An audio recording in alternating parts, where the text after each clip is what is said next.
Hi, this is Robert Buller. Today we're talking about our participation in a voluntary demand response program. During the summer when temperatures soar and we're all trying to beat the heat by running our air conditioners, we hear about rolling brownouts in the news.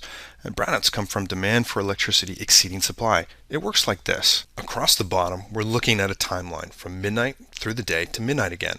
And up the side is the amount of electricity being demanded or used.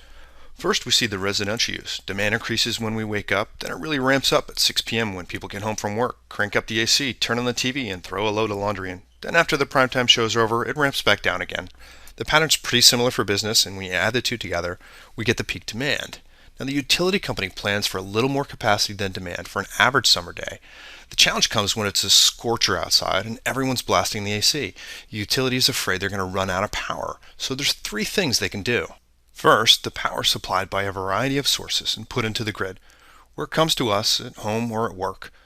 But when the supply is running thin because of the high temperatures, the utility may look to pump in some electricity from outside their region. The problem with this approach is that lots of electricity gets wasted in that long-distance transmission.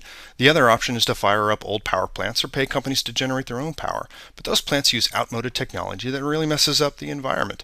The third option is to get people to use less power during the peak, and that's where we come in. During a demand response event, we commit to essentially shutting everything down. You can see in the gray line in the back our average summer usage, and then the yellow in the front, during that peak period between 2 and 4, is when we shut everything down.